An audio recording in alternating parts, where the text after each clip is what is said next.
Everyone knows this face, it's the most iconic trophy in history. But here's the thing, its name isn't actually Oscar, and it's definitely not solid gold. In fact, for a few years, it was made of painted plaster.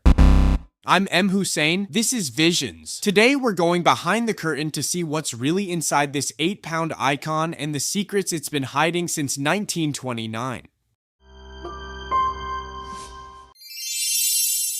In 1927, MGM's art director Cedric Gibbons sketched a knight holding a crusader sword standing on a reel of film. Sculptor George Stanley then brought that sketch to life, but look closely at that film reel. It has 5 spokes. Why? They represent the 5 original branches of the Academy: actors, directors, producers, technicians, and writers. It's a hidden tribute to the people who actually build the magic of cinema. Now let's get technical. Contrary to popular belief, the Oscar was never solid gold. Originally, it was gold-plated bronze. Today, the process is even more refined. Since 2016, the Academy moved production to the Polich Tallix fine art foundry in New York. They use 3D printing to perfectly recreate the original 1929 design, then cast it in Britannia metal, a high-end alloy of tin, antimony, and copper. It's then hand-polished and plated in shimmering 24-karat gold. It's the perfect blend of high-tech precision and classic craftsmanship, weighing in at a solid 8.5 pounds. There was a time when the gold stopped shining. During World War II, a massive metal shortage forced the Academy to get creative. Between 1943 and 1945, for 3 long years, winners were handed trophies made of painted plaster. This means some of the most legendary films in history, like Casablanca, Going My Way, and The Lost Weekend, all originally won Oscars made of drywall material. Even James Cagney and Greer Garson, among the first winners to receive these plaster statuettes in 1943, later traded them in after the war for the 24-karat gold-plated metal ones we know today.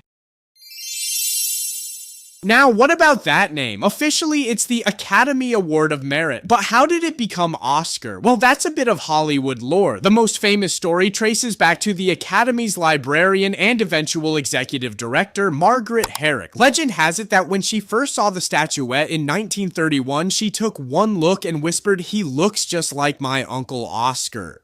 But she's not the only one claiming credit. Hollywood legend Bette Davis insisted she named it after her first husband, Harmon Oscar Nelson, and then there's gossip columnist Sidney Skalski, who claimed he gave it the nickname just to humanize the prestigious award. Whatever the truth, the nickname was so catchy that the Academy finally made it official in 1939.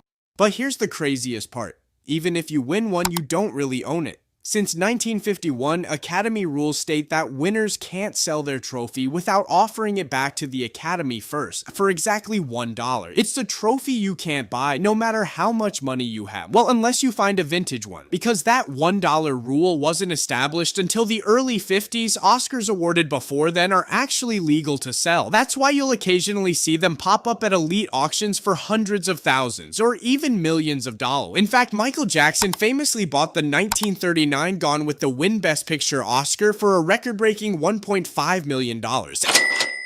So the next time you see a star holding this golden knight, remember it's not just a trophy. It's a piece of history made of tin, gold, and a whole lot of secrets. Which Oscar-winning movie do you think deserved its trophy the most? Let me know in the comments below, and if you enjoyed this deep dive, make sure to smash that like button and hit subscribe so you never miss what's coming next. As always, see you soon.